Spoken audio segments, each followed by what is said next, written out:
11th chemistry में unit 2 atomic structure या परमाणु संरचना में आज हम लोग बहुत ही इम्पॉर्टेंट टॉपिक पढ़ने वाले हैं। प्रकाश की प्रकृति, नेचर ऑफ लाइट। ठीक है, उसमें पहला टॉपिक है विद्युत चुंबकीय विकिरण। आप लोग ये वाला टॉपिक फर्स्ट बार पढ़ रहे हैं 11वीं कक्षा में। इससे पहले आपने किसी भी कक्षा में इसके बारे में नहीं पढ़ा है, तो आपके लिए थोड़ा सा क्रिटिकल और थोड़ा सा क्या जाएगा, टफ जाएगा। तो आप लोग को बहुत ध्यान पूर्वक इसको समझना है। आशा करती हूँ कि आप लोग को बहुत अच्छी तरीके से समझ आ जाएगा। मैं अपनी तरफ से 100% लगाऊंगी आप लोग को समझाने के लिए। ठीक है, तो आज का हम टॉपिक पढ़ना शुरू करते हैं। विद्युत चुंबकीय विकिरण, इसके बारे में आपने सिर्फ सुना होगा, विद्युत चुंबकीय तरंगे या इलेक्ट्रोमैग्नेटिक रेडिएशन। ठीक है, एक्चुअल में ये होता क्या है, ये आज हम डिटेल करेंगे। तो सबसे पहले, ठीक है, इसके सिद्धांत किसने दिया, ये ऑब्जेक्टिव क्वेश्चन पूछे जाते हैं कि विद्युत चुंबकीय विकिरण का सिद्धांत का प्रतिपादन किसने और किस सन में किया। तो इस सिद्धांत को 1864 में जेम्स क्लार्क मैक्सवेल ने प्रस्तुत किया। जेम्स क्लार्क मैक्सवेल ने 1864 में एक सिद्धांत या नियम प्रस्तुत किया जिसे विद्युत चुंबकीय तरंगे, विद्युत चुंबकीय विकिरण या इलेक्ट्रोमैग्नेटिक रेडिएशन कहा जाता है।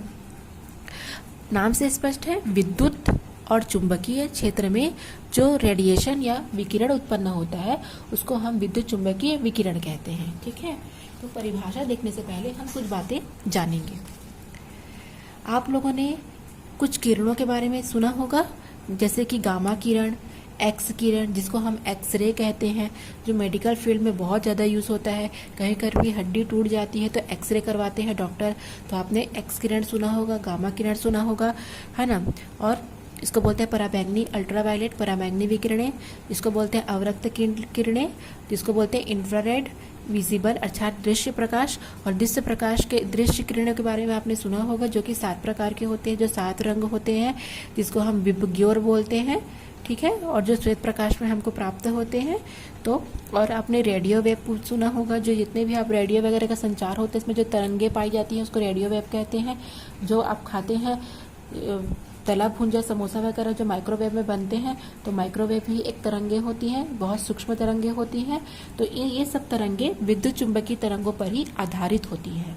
ठीक है, इन सभी तरंगों का ये एक तरीके का एग्जाम्पल है। ठीक है बच्चों, तो स्टार्ट करते हैं। जब कोई भी आवेश होता है, ठीक है, इस पूरे ब्रह्मांड में, है ना, सूर्य से निकलने वाली विकिरणें, सूर्य से निकलने वाली जो ऊर्जा है, जो ऊर्जा की किरणें हैं, ठीक है, तो जब कोई आवेश स्थिर होता है तो वह केवल विद्युत क्षेत्र उत्पन्न करता है।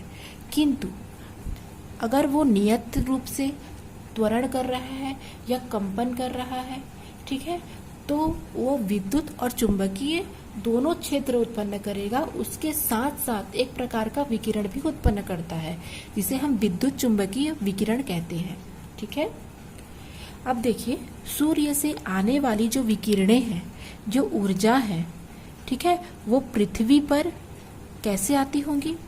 ऊर्जा एक ऐसा प्रकाश का स्रोत होता है जो अंतरिक्ष में, निर्वात में, कहीं पर भी बिना माध्यम के गति कर सकता है। निर्वात उसे कहेंगे जहाँ पर हवा का कोई आना जाना ना हो। तो पृथ्वी से निकलने वाली जो ऊर्जा है या जो विकिरणें हैं वो पृथ्वी तक अंतरिक्ष से होकर आती हैं, और अंतरिक्ष में निर्वात में भी ऊर्जा क्या करती है, विकिरणें चलती है, उसे किसी माध्यम की आवश्यकता नहीं होती है। ठीक है, तो जो सूर्य से आने वाली विकिरणें हैं या जो ऊर्जा है वो पृथ्वी तक तरंग के रूप में कंपन करते हुए क्या करती है, आती है, त्वरित होते हुए, और वो विद्युत चुंबकीय क्षेत्र उत्पन्न तो करती है, उसके साथ ही साथ एक विकिरण भी उत्पन्न करती है, जिसे हम विद्युत चुंबकीय विकिरण कहते हैं। ठीक है, अब हम इसको परिभाषित करेंगे।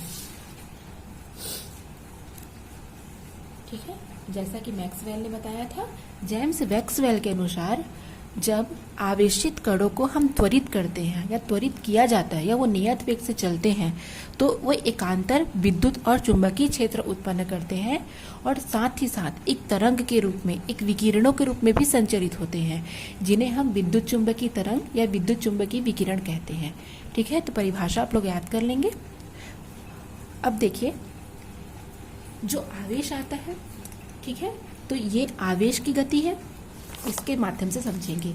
मान के चलिए ये आवेश की गति है, ठीक है, तो इसके लंबवत विद्युत क्षेत्र होगा और इन दोनों के लंबवत चुंबकीय क्षेत्र होगा। ठीक है, अर्थात ये आवेश है तो इसकी गति कैसे होगी, इस प्रकार से, अर्थात इस प्रकार से गति करेगा, ये इस प्रकार से गति करेगा, अर्थात इसके लंबवत करेगा, और ये इस प्रकार से इसके लंबवत गति करेगा, जैसे यहाँ चित्र में दिखाया गया है।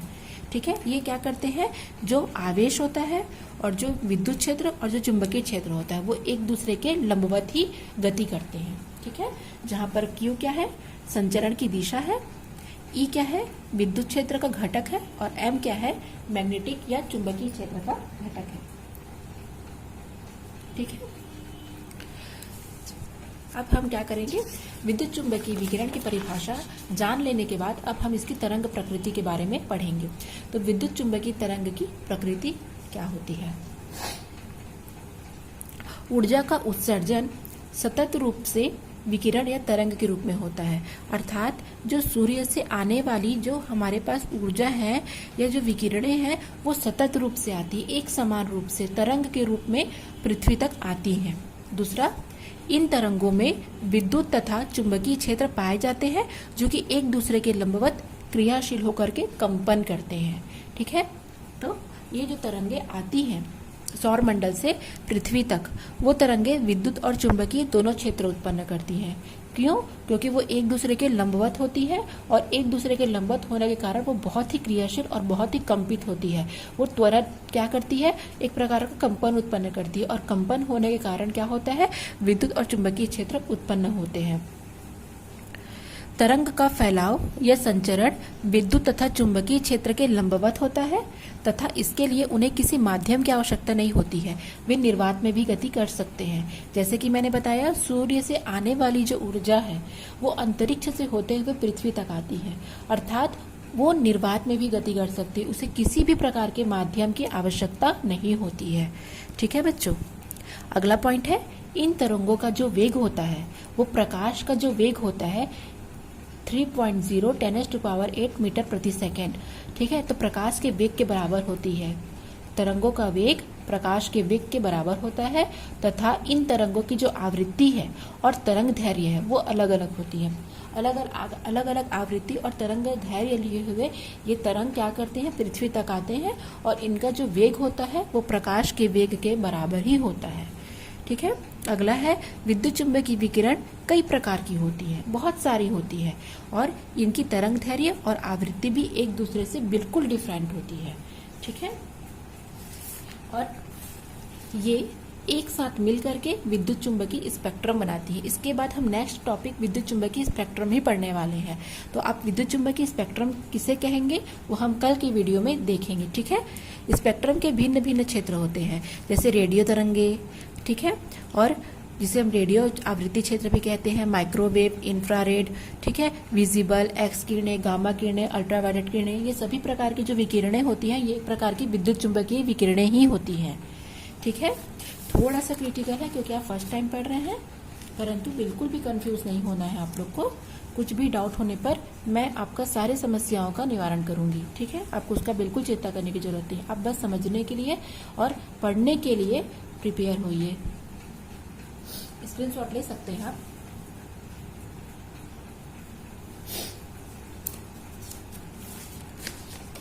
अब हम पढ़ेंगे विद्युत चुंबकीय जो तरंगे होती हैं, जो तरंगे पाई जाती हैं, ठीक है, उसके हम गुण पढ़ेंगे।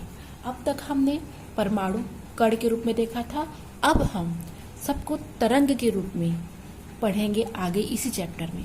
ठीक है, और अब जो पढ़ने वाले हैं वो आप 11th में ही पढ़ेंगे और फर्स्ट टाइम पढ़ेंगे, तो आपको अब ज़्यादा ध्यान देकर पढ़ने की ज़रूरत है क्योंकि यही आपका बेस है। 11th बेस है, 11th अच्छे से क्लियर कर लिए तो 12th बहुत आसानी से आप अच्छे नंबरों से पास हो जाएंगे। ठीक है, तो अब हम विद्युत चुंबकीय तरंगों के अभिलक्षण पढ़ते हैं। फर्स्ट है तरंग दैर्घ्य, जिसको हम वेवलेंथ भी कहते हैं।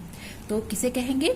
किसी तरंग में दो क्रमागत श्रृंगों या गर्तों के बीच की दूरी को हम तरंग दैर्घ्य कहते हैं, और तरंग दैर्घ्य को हम लैम्डा से प्रदर्शित करते हैं। तरंग दैर्घ्य को मीटर, सेंटीमीटर, एंगस्ट्रॉम या नैनोमीटर से भी हम व्यक्त कर सकते हैं। ठीक है, एक एंगस्ट्रॉम बराबर 10 की घात ऋण 10 मीटर या 10 की घात ऋण 8 सेंटीमीटर या 10 नैनोमीटर। अब देखिए तरंग दैर्घ्य किसे कहेंगे। आपने पानी तो देखा होगा, नदी का, तालाब का, ठीक है। उस पानी में यदि आप एक पत्थर मारेंगे तो क्या होगा? अगर आप ऊपर से देखेंगे तो उसके चारों ओर इस प्रकार से आकृति बन जाती है, गोल गोल आकृति, ठीक है। लेकिन अगर आप उसको पास और नजदीक से देखेंगे तो आपको वो ऐसे ऐसे लहराते हुए दिखेगा, वो पानी, ठीक है। आपने देखा होगा, सारे बच्चों ने देखा होगा कि जब हम पानी पर पत्थर मारते हैं और अगर हम उसे ऊपर से देखते हैं तो वो हमको इस प्रकार से सर्कल लिए हुए दिखाई देता है। बहुत सारे सर्कल बने बने रहते हैं, अर्थात वो तरंग के रूप में दिखता है। और अगर हम उसको पास से देखेंगे तो वो इस प्रकार से लहराते हुए हमको दिखता है। तो इससे स्पष्ट होता है कि उसमें भी एक प्रकार का विद्युत चुंबकीय तरंग उत्पन्न होता है, ठीक है। तो अगर हम पत्थर मारते हैं तो एक सर्कल जो बनता है, ये पूरा सर्कल को हम तरंग दैर्घ्य कहते हैं, ठीक है। या अगर हम उसको इस रूप में लेंगे तो यहाँ से एक श्रृंग से ये पूरा यहाँ तक का, ठीक है, जो दूरी होगा उसे हम क्या कहेंगे? लैम्डा या तरंग दैर्घ्य। अगर हम यहाँ से लेंगे तो यहाँ से पूरा एक यहाँ तक, यहाँ से यहाँ तक या यहाँ से यहाँ तक, ये पूरी एक दूरी क्या कहेंगे हम? लैम्डा या तरंग दैर्घ्य। अर्थात किसी तरंग में दो क्रमागत, एक श्रृंग और दूसरा श्रृंग, दो क्रमागत श्रृंग या दो क्रमागत गर्त के बीच की दूरी को हम क्या कहेंगे? तरंग दैर्घ्य, और इसको हम लैम्डा से प्रदर्शित करेंगे, ठीक है। अब हम दूसरा पॉइंट देखते हैं इसका।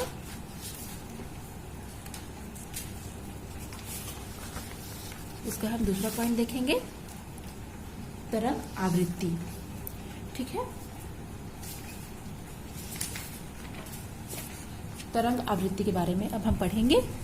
तरंग आवृत्ति किसे कहेंगे? Wave frequency. तो यहाँ से आप देख रहे हैं किसी बिंदु से, यहाँ एक बिंदु है, किसी बिंदु से एक सेकेंड में गुजरने वाले तरंग दैर्घ्यों की संख्या को हम क्या कहेंगे? कंपनों की संख्या को, ठीक है, हम उस तरंग की आवृत्ति कहेंगे।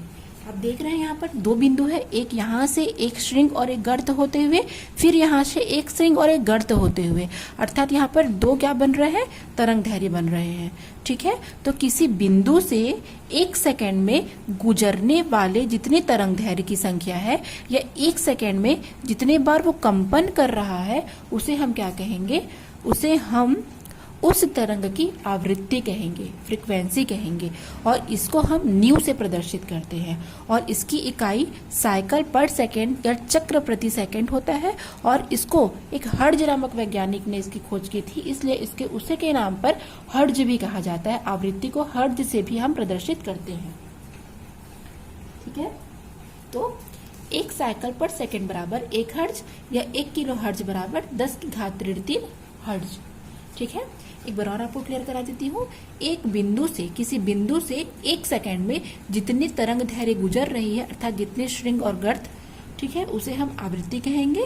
या फिर एक सेकंड में जितनी बार वो कंपन कर रहा है, तो एक सेकंड में कंपनों की संख्या को हम उस तरंग की आवृत्ति कहेंगे, ठीक है। इसे हम न्यू से प्रदर्शित करेंगे, और इसकी इकाई होती है साइकिल पर सेकेंड, या हर्ट्ज से भी इसको प्रदर्शित हम कर सकते हैं। तीसरा पॉइंट हम देखेंगे वेग, तरंग वेग या वेलोसिटी, ठीक है। तो किसी तरंग के द्वारा एक सेकंड में तय की गई दूरी को हम उस तरंग का तरंग वेग कहेंगे। इसे हम सी से प्रदर्शित करेंगे, और वेग की इकाई होती है सेंटीमीटर प्रति सेकंड या मीटर प्रति सेकंड, ठीक है। वेग तो आपने पढ़ा ही होगा चाल और वेग के बारे में। तो किसी तरंग द्वारा एक सेकंड में जितनी भी दूरी हम तय करेंगे उसे हम उसका वेग कहेंगे, ठीक है।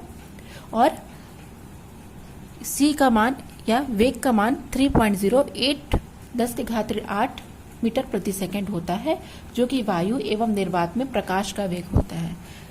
अब हम पढ़ेंगे तरंग दैर्घ्य, आवृत्ति और वेग में जो संबंध है। तो तरंग दैर्घ्य, आवृत्ति और वेग में क्या संबंध है? वेग बराबर होता है तरंग दैर्घ्य गुणित आवृत्ति। तो वेग बराबर तरंग दैर्घ्य गुणित आवृत्ति, इसीलिए आवृत्ति बराबर वेग बटे तरंग दैर्घ्य। ठीक है, तो ये संबंध होता है। अब हम चौथा पॉइंट पढ़ने वाले हैं। चौथा पॉइंट क्या है? आयाम, एम्पलीट्यूड कहते हैं। तो एम्पलीट्यूड क्या हो जाएगा? चित्र से के माध्यम से पढ़ेंगे हम। ये चित्र आप देख सकते हैं। तो किसी तरंग के श्रृंग की ऊंचाई या गर्त की गहराई को हम उस तरंग का आयाम कहते हैं। देख रहे हैं आप, यहाँ पर ये ऊंचाई को शो कर रहा है और ये गहराई को शो कर रहा है। तो किसी तरंग के श्रृंग की ऊंचाई या गर्त की गहराई को हम उस तरंग का आयाम कहते हैं। और हम इसे क्या करते हैं? ए से, स्मॉल ए लेटर से व्यक्त करते हैं। तरंग के आयाम से विकिरण की तीव्रता को हम निर्धारित कर सकते हैं। ठीक है, उसके आयाम से हम विकिरण की तीव्रता को निर्धारित कर सकते हैं। किसी विकिरण की जो तीव्रता होती है उसके आयाम के वर्ग के समानुपाती होती है, अर्थात विकिरण की तीव्रता समानुपाती आयाम का स्क्वायर।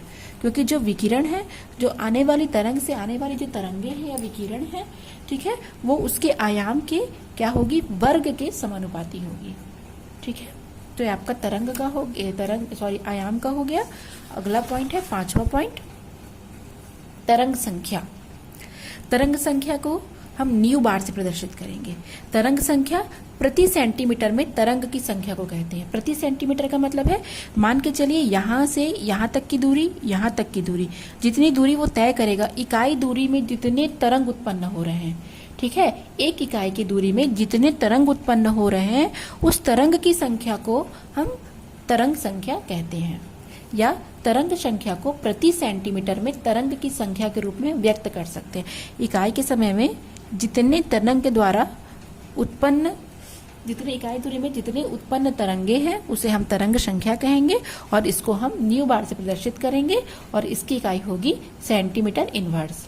तो न्यू बार बराबर 1/λ, अर्थात तरंग दैर्घ्य की ये व्युत्क्रमानुपाती होता है। ठीक है, अर्थात अगर तरंग दैर्घ्य का मान क्या है? अधिक है, तो तरंग की संख्या ऑटोमेटिक ही कम होगी, क्योंकि ये उसका व्युत्क्रम होता है।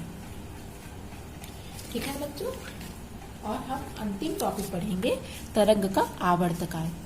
तरंग का आवर्तकाल या पीरियड ऑफ वेव या कालखंड। तो एक तरंग को पूर्ण होने में जितने समय लगते हैं, ठीक है, एक तरंग को पूर्ण होने में जितने समय लगेंगे उसे हम तरंग का आवर्तकाल कहेंगे और इसको हम टी से प्रदर्शित करेंगे। अर्थात एक तरंग पूरा, एक वेव को जितना समय लग रहा है, एक वेव हो, ये एक वेव होता है, स्ट्रिंग और गर्त को मिला के एक वेव होता है। तो एक तरंग को पूर्ण होने के लिए, यहाँ से दूसरा करेंगे तो दूसरा तरंग को पूर्ण होने के लिए जितने भी समय लगेंगे उसको हम उसका आवर्तकाल कहेंगे। इसको कैपिटल टी से प्रदर्शित करते हैं। और तरंग का जो आवर्तकाल होता है ये उसकी आवृत्ति के व्युत्क्रमानुपाती होता है, अर्थात टी व्युत्क्रमानुपाती 1/ν। ठीक है, तो बच्चों आज का ये आपका टॉपिक कंप्लीट हुआ। आप इसे फर्स्ट बार इलामत में पढ़ रहे हैं, आपको थोड़ा सा कठिन लगेगा। आप थोड़ा सा ध्यान दे करके इंटरेस्ट के साथ आगे बढ़ते जाइए, तरक्की आपके हाथ आएगी। ठीक है, थैंक यू।